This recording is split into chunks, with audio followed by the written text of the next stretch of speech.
Hello everyone and welcome to another episode of Wisdom Chat. I'm Phil Holdsworth, your host, and my wonderful guest today is Dominic Maxwell from TellJO. Dominic's the co-founder of TellJO, a software company that discovers, engages and supports people experiencing diminished well-being, such as debt, arrears and homelessness. And that is huge. And there's a lot of conversation around sort of well-being at the moment and vulnerability. Dominic, welcome to Wisdom Chat. Thank you for coming along. Thanks for inviting me, Phil. Thank you. Would you like to tell our listeners a little bit more about, I've given a top line, but a little bit more about TellJO and what exactly it is that you do? Sure. So normally it's easier for me to kind of explain the process because nothing really exists like TellJO. So everyone's eyes are like, oh, what? But let me explain the process of the way it works. So if I give you an example where we work with a council, they'll have people that go into arrears on their council tax. Now, normally what happens is they'll send them a letter saying, you haven't paid.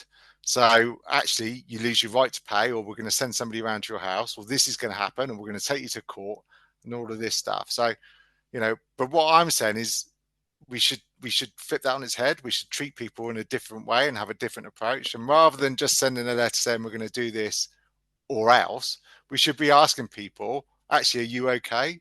What seems to be the problem? How can we help you? What are those underlying reasons for you not being able to pay? What stresses is it that you're feeling? So what we say to the council in this example is we say, look, you send your letter, but actually send a message out by email or SMS and just ask them if they're okay, and just check in with them and have a different approach. So what we say is send out your message by email or SMS saying, are you okay? And then what you can say to your customers is that we've teamed up with TellJO, which is us. And they do that via a link. And then if the customer clicks on the link, they can do the TellJO digital wellbeing check, right? And what that, the TellJO digital wellbeing check essentially is a wellbeing check you do on your smartphone. And what we want to understand is what difficulties that person's facing, what struggles, what stresses that they got in their lives, what those underlying reasons for the reason is for the mispayment. I mean, it's obviously the kind of industry terms vulnerability, but we don't use that term as a rule. So we talk very much about well-being. So we want to understand what their full kind of remit of where they're struggling is. But then we don't just stop there. We want to generate positive outcomes. So we want to get them into debt advice, or we want to get them into getting a benefit check, or so on. So we do all of that, and then what we'll also do is we'll ask, you're disengaged, but actually hopefully we've built trust doing the digital wellbeing assessment. Do you also want to get into a payment arrangement with your council tax arrears? And 75-80% will then say yes, please, because you've built the trust, you've engaged that person, and then they're much more likely to create a payment arrangement. So what we find is with TellJO, it's 5 times more likely than a standard collection SMS at late stage arrears in terms of getting a payment arrangement. So they completed the assessment on their smartphone. It takes about 7 minutes to do. We'll then signpost them into support. So it could be that they're experiencing suicidal thoughts. So we'll signpost them to Samaritans, etc. We'll put them into debt advice. We'll potentially transfer them over to priority services registers. We'll create a payment arrangement. And then what we'll do is we'll say to that individual, look, we want your data because we want to reach out and support you. But actually, we also want to give that data, your data, back to the council, right? So the council then have a full understanding of what your level of vulnerability is, and then they can change their approach and they can support you in the right way and make that positive impact into your lives. And the councils are quite a good example because they've got like social prescribing, they've got their own prevention teams and so on. So there's an opportunity there. But we're also seeing certainly in the last year, a real acceleration in organizations that are really taking this seriously now in terms of supporting their customers. So that's really prevalent. I certainly agree with you. I think the landscape that we're talking about has changed immensely, and the approaches of creditors, lenders are very much more sort of empathetic, compassionate. That's certainly been my experience, because many years ago, I too was in a situation where I'd fallen behind in payments. And what was interesting, I mean, what you've talked about, I was just thinking in my own mind, that's a real sort of a compassionate approach, an empathetic approach, actually understanding the circumstances of the other person. But back when I was in those positions, there was no consideration of those, what my circumstances might have been at that moment in time and how that was for me and for my wife. And so, yeah, the kind of behavior that you've alluded to that now has changed, that was so, prevalent. And it really, you could understand then why people would not really want to answer the phone, not respond to letters, and sort of bury their head in the sand, because it was too big a thing for them to face. That's what I was thinking then, but today's there are changes afoot. Well, massively, but the problem is that, I mean, I'm an old man, so I've like seen it all. So, and I've been in this industry 30 years or whatever. Yeah. But so I've seen it when the customers used to get, organisations pretending to be bailiffs and sending out all those letters and so on. So, but what happens is, because of that, you've had decades of eroded trust. So then you get the disengagement and the letters that are just put into a plastic bag and not dealt with, because we've had decades, and rightly so. Some of the behaviour of organisations historically is not been good enough. Yeah. But then it's how we then, but now we're seeing organisations want to engage with their customers in a positive way.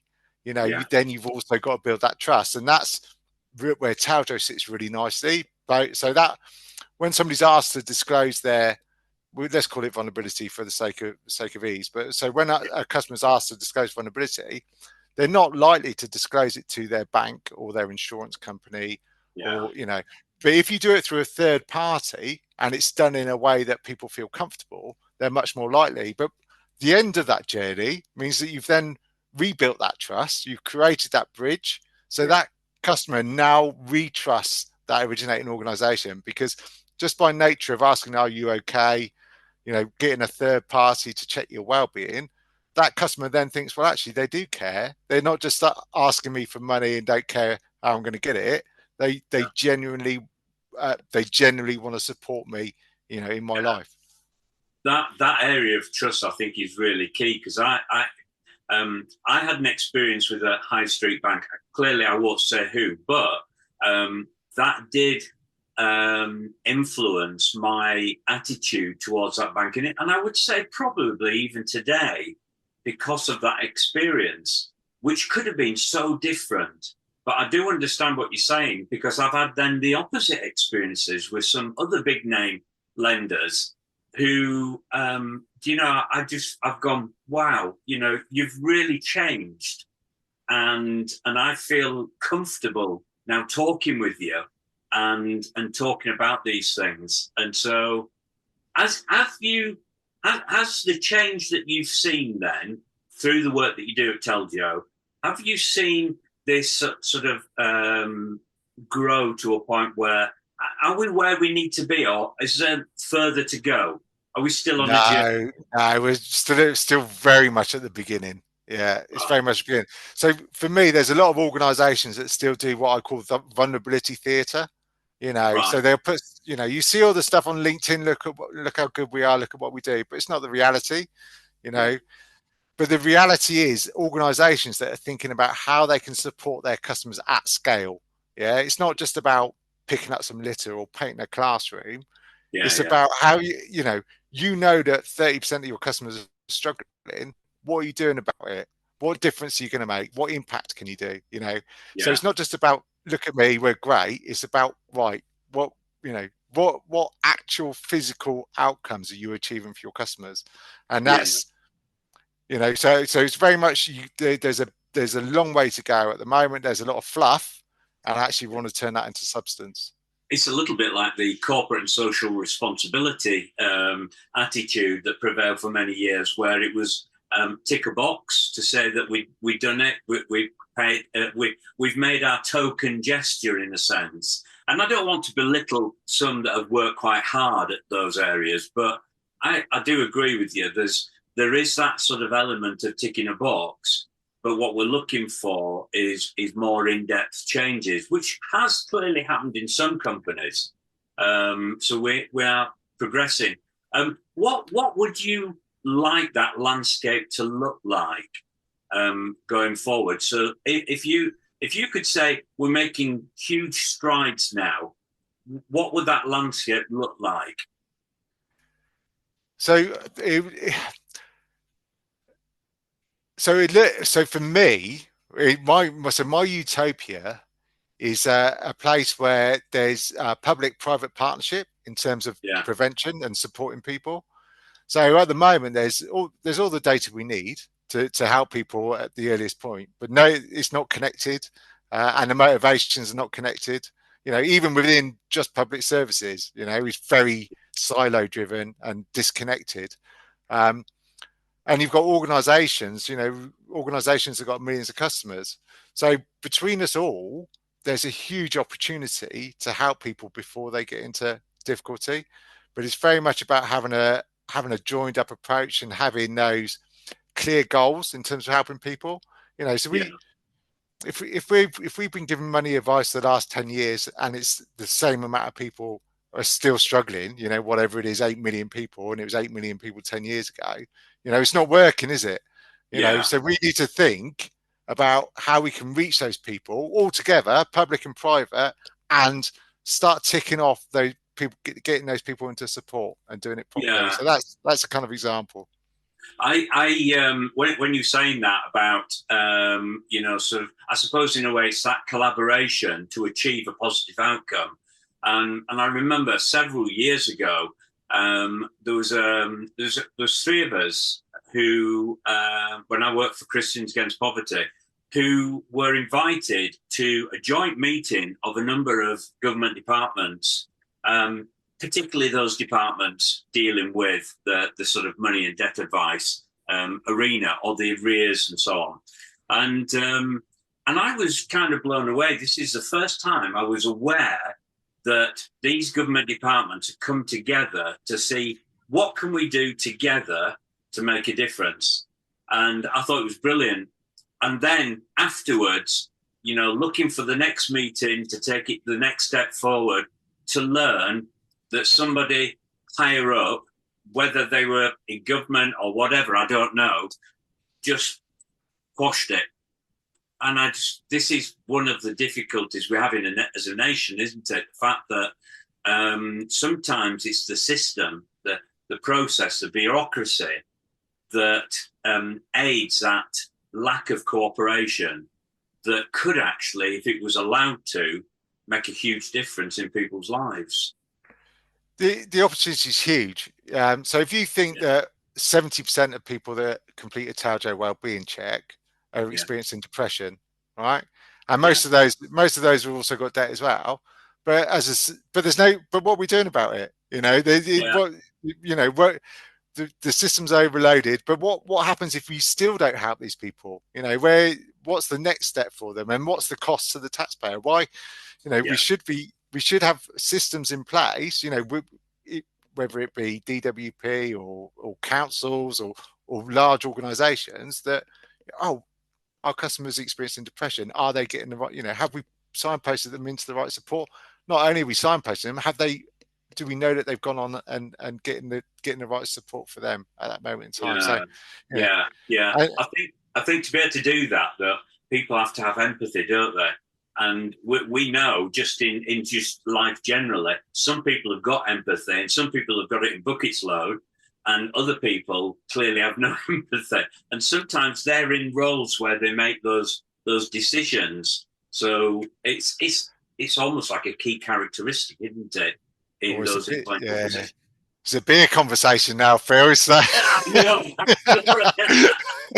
but I mean, so my children teach me about empathy. So I think it's a generational thing. Yeah. As we get older, and and not, obviously I'm very, very kind of liberal and so on, but my children are a good example to me, and they improve me. So I think it is a generational thing, and Yeah. as younger generation, they're far, they're they're far more caring and conscientious, and Yeah. I think you're right on that, Dominic, because obviously, historically, we were a nation of the stiff upper lip, pull yourself together, pick yourself up, keep going type of thing. What I want to ask you is, so we're looking at what the utopia, what you'd really like to see, and what it could be if we had a mind to make that work. And clearly, there are many out there, including yourself, that are sort of aiming for that. But what was the driver? Where was the starting point for you in terms of, coming up with the idea of TellJO? What was the influences on you back then? So I think for me, it's just pure frustration, really. So my story really is I had a business and I sold it, and I swore I'd never do it again. It's horrific. Nobody wants to run a business. It's a nightmare.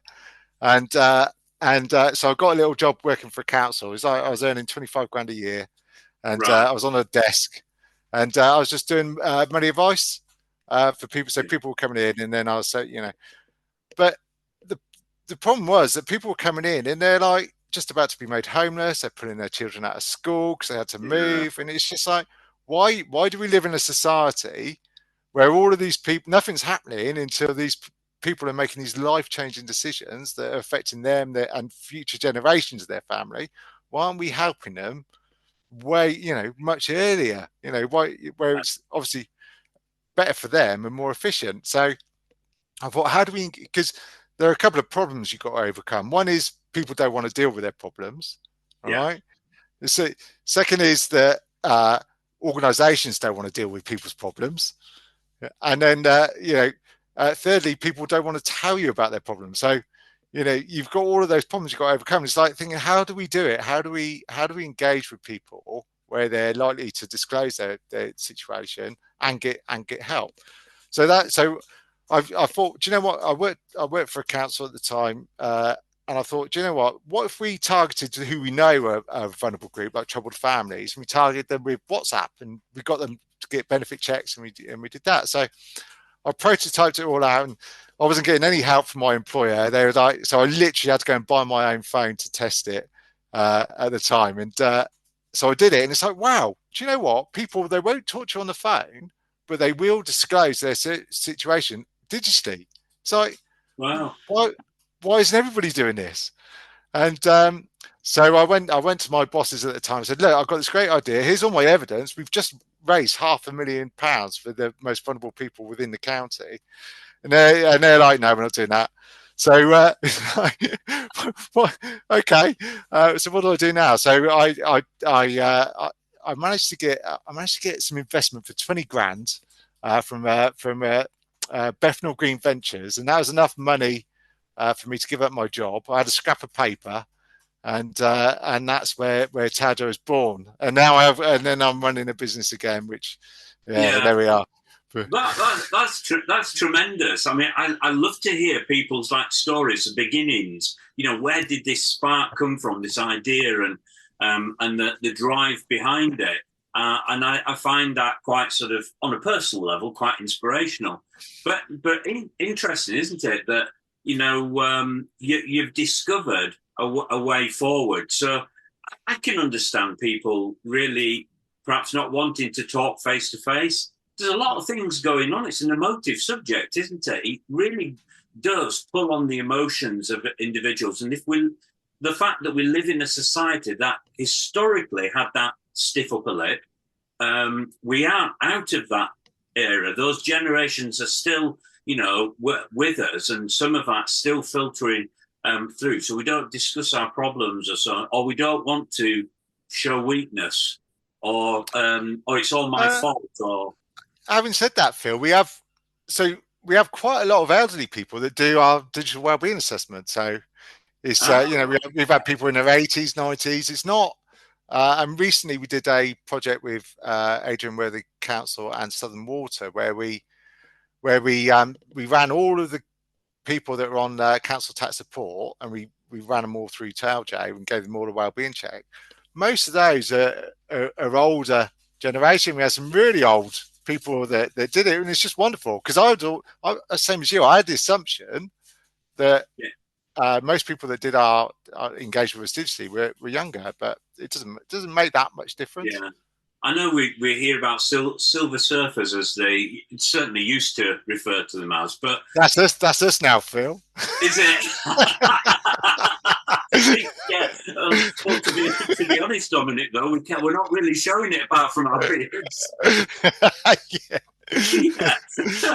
but it's interesting what you're saying there about. I wonder what it was that sort of drew them in to actually do the assessment. Because I think about my mum, my mother-in-law. They're totally technology averse. I think my mum's a little bit more advanced. She's got a mobile phone, but she's not sure how to use it and keep pressing the wrong button. And then she blames me. What have you done there? And I'm thinking, I didn't do anything.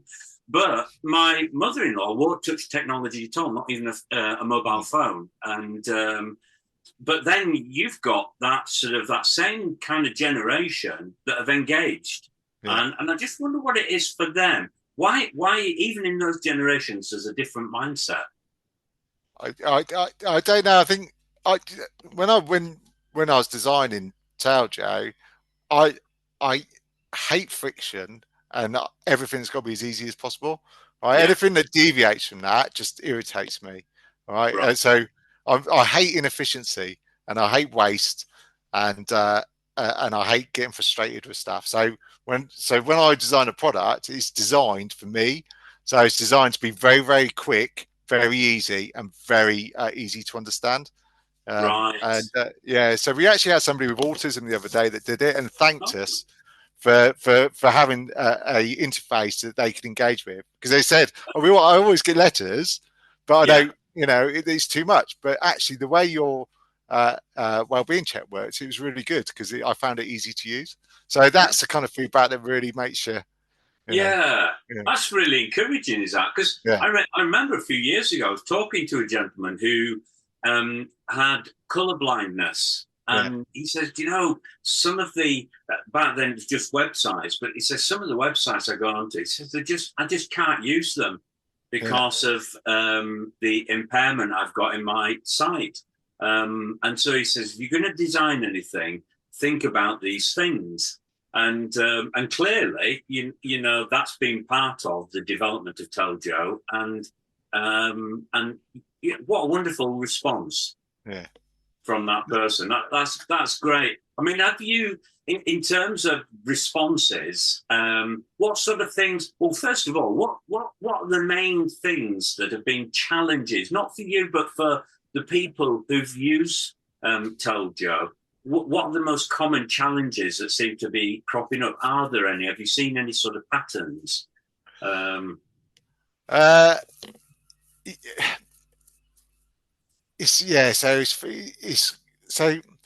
there's some easy ones to fix that are quite. It's the ones that have got the biggest impact, right? So the biggest impact that's in the short term problems, debt and mental health, right? And some of that is quite easy to fix. So debt in itself, if you can get them into support, get them on a plan or DRO or whatever it is, you're looking at a solution. But it's not only that. What you're then, there's two other things there. One, you're giving agency to that person. They've got control. Once they've got control, and they don't feel out of control, they're in a much better place mentally. So, and it's the same, just something that, so I always say to organizations that I'm really worried somebody's coming with suicidal thoughts, blah, blah, blah. Actually, even if you just set up a payment arrangement, right, that is going to have a massive positive impact on that individual because they're going to feel in control. So it's going to, not only does it help them with their financial circumstances, but it helps them out with their mental health as well. Just little things like that and giving them control. So in terms of the short the short-term situation, I would say that's kind of the Right. one to fix, really. Yeah, I can actually vouch for that, even though, my experience was many years ago. I use what is now step change today in terms of that support. Back then, it was the Consumer Credit Counselling Service. And somebody had told me about them, and I'd kind of held off because it just felt embarrassing. Having said that, and also it was very stressful, but once I contacted them and once I'd started to go through the process and also learn some things in the process, I can definitely say I felt more relaxed, more at ease, more able to see a light at the end of the tunnel than I had prior to talking to them. And so I can certainly vouch for that even now where people are starting to, acknowledge, they've got the challenges, are willing to talk to somebody about it. And in this case, yourselves, then, that these are the things that they can expect, that the fact that it would start to reduce their stress and anxiety and give them more of a peace of mind. Yeah. So, I mean, for us, so we want people to feel like they're listened to. So you've got TellJO, and they feel like they're listened to. But then it's about feeling that them feeling that they've got control, so that they can do. But then it's also about creating that empowerment, so they can then start thinking about how they deal with those deeper rooted issues. Obviously affordability is massive for everybody now, but housing's a real issue as well. So it's about thinking, how do we start tackling those bigger problems? What do we need to do to support that individual, or what do they need to do? But if we can create that sense of empowerment where they've taken control, it then filters onto those slightly harder to deal with issues.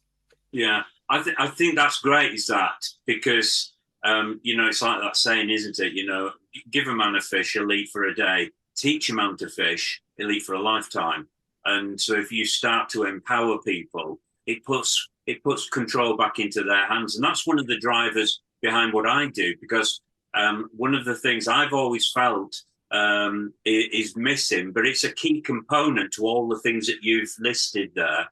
And that is people's relationship with money, their belief structure, how they see it. And it's amazing the number of people I talk to who will say to me, do you know what, I have a plan, but I can never seem to stick to it. And I don't understand why.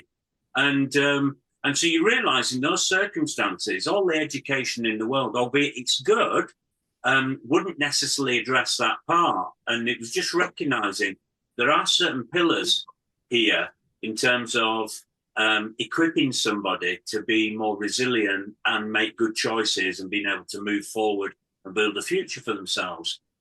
Education is part of it, but also understanding how things work, including themselves. So that was my driver, seeing these things. So, and I worked in the money and debt advice world.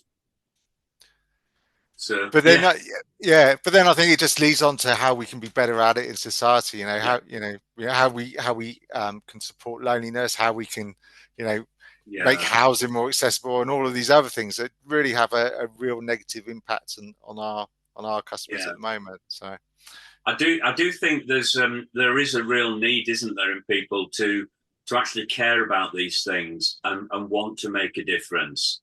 And it's wonderful. I've talked to many people who, their reasoning for doing what they do is simply they want to make a positive difference in people's lives. And it's almost a feeling of, want more and more people to do that, because then there's more likelihood of collaborating and coming up with some good solutions that really help people move forward. I'm just thinking about the title TellJO. Where did that come from? It was, so I kind of plagiarized it a little bit. So in Australia, they've got there's an organization called Ask Izzy, and I thought it was brilliant. And Ask Izzy is a directory for homeless people.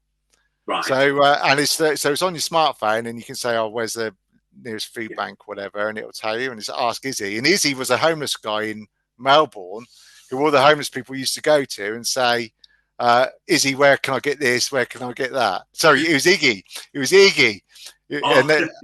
And then the Ask Izzy organisation asked for his name, and he said no. So they called it Ask Izzy. And then I thought that was a great way of doing it. But obviously, people are telling us stuff, and I wanted a kind of generic name, so it was TellJO. Yeah, so that's where the name came from. I mean, that's brilliant story, is that? And it's sometimes people who've been through the mill are the ones that you want to go to and ask, because they've been there, they've found out things and so on. But I mean, that also applies to the ethos of wanting people not to wait before asking for help, but being able and feel free and able to tell somebody. So, I was just thinking that TellJO, it is that ethos, isn't it? Talk to us, tell us about it. We can help.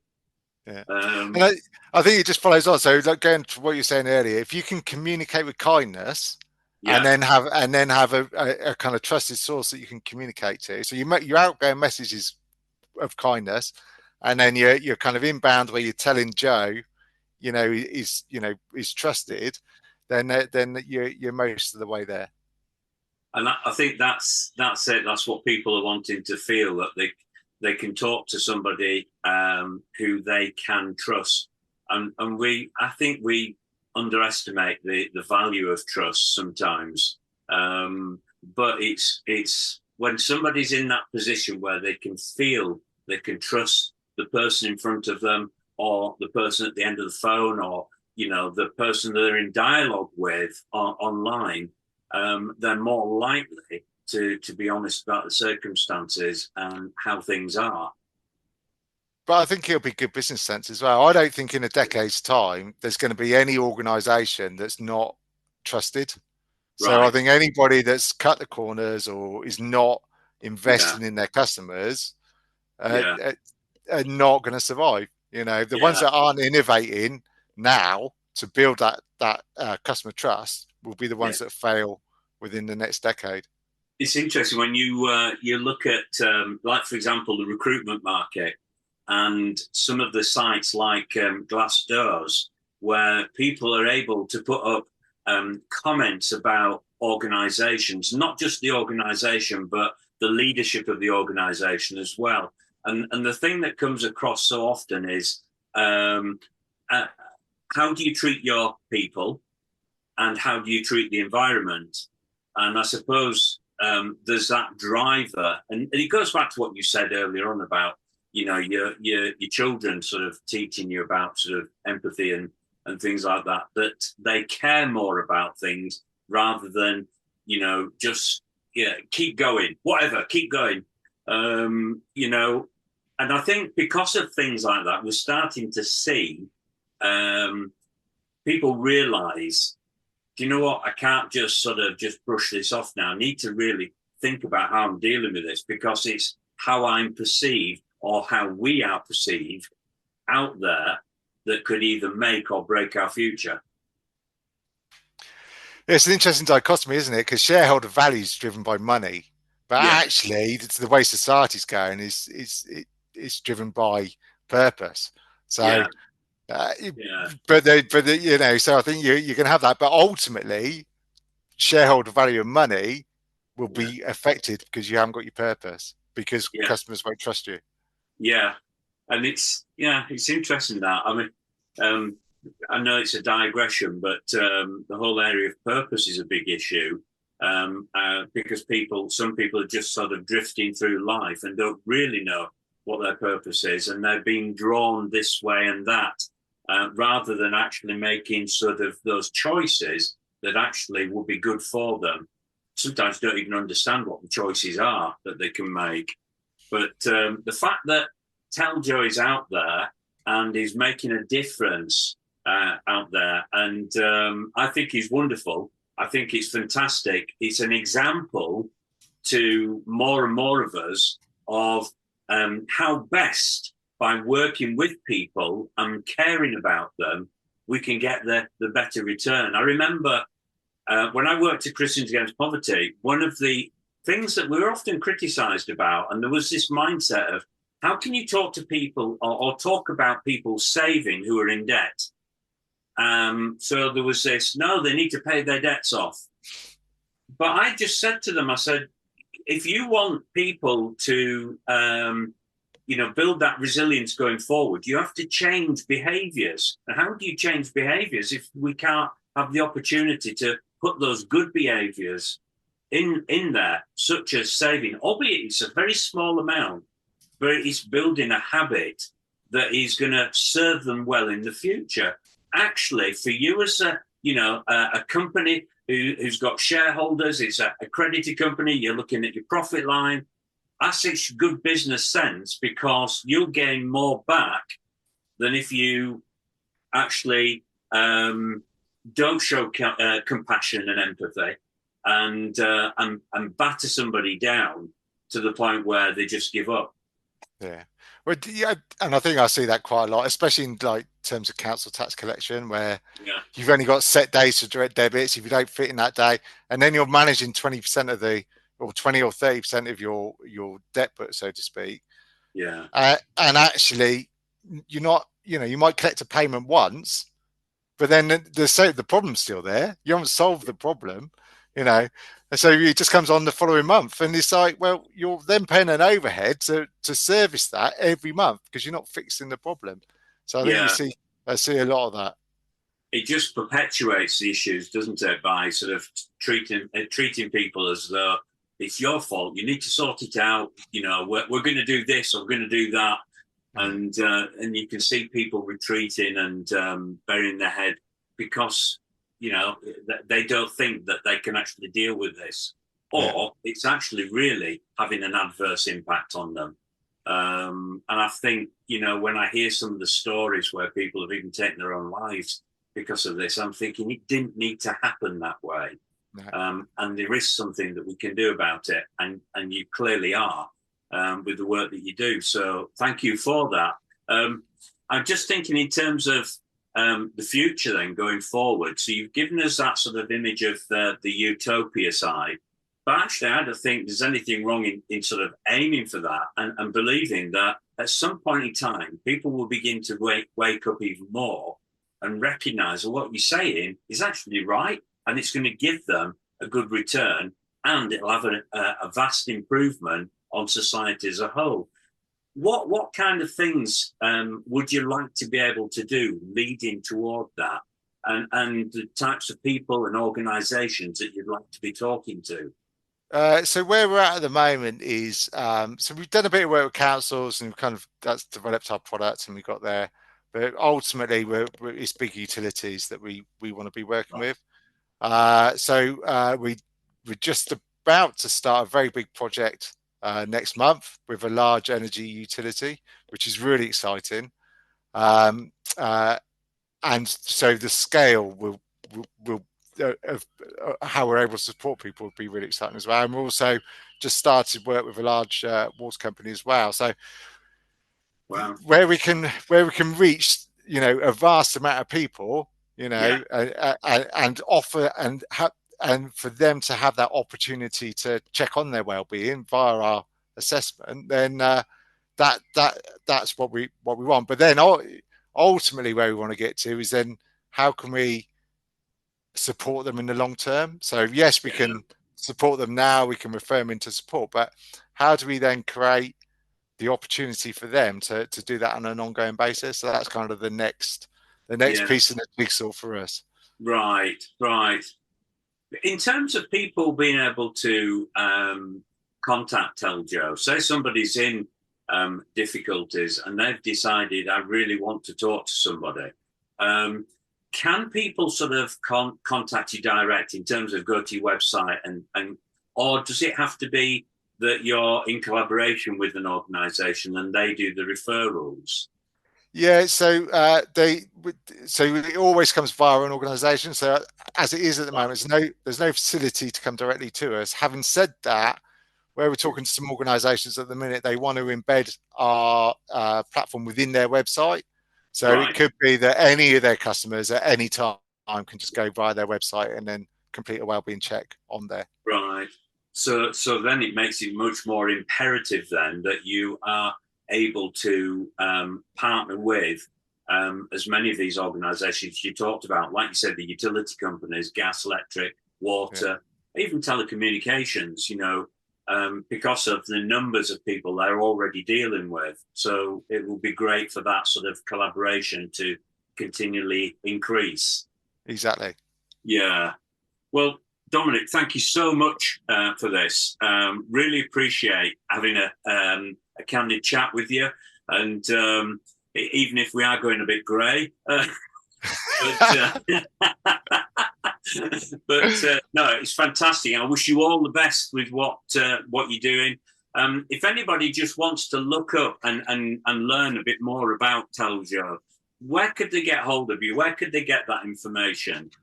So just go onto the TellJO website. So just Google TellJO and then you'll see us. And then you just come through the contact form and you'll find me.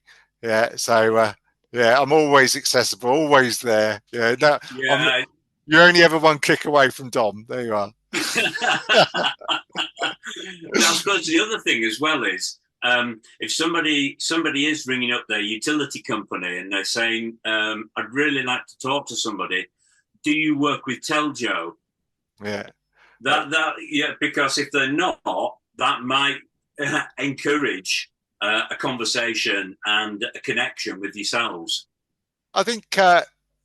I mean, the more people that do that, the better. But I think for us, now we're starting to get a couple of big partners on board. It's kind of evidence driven. So once we've got the evidence for one, it's like a no-brainer because it just makes money. Not only is it socially the right thing to do, but you're going to get people paying you that have never previously or not, you're completely disengaged. So you're actually going to be, just by having TellJO, you're ticking all your vulnerability boxes, but actually you're making money. So and for us, it's just about having that evidence base, which we're now starting to get for the bigger organizations. And then once one's got it, the others will see it. And I think that's I think that's key, isn't it? Because I think, for commercial entities, they'll say, well, what's in it for us, in a sense? And I don't mean that in a callous way, but in a sense that they're looking at, well, where's the evidence to show what you're telling me? And so I mean, we've just spent an hour talking about vulnerability and mission and everything else, and that's us.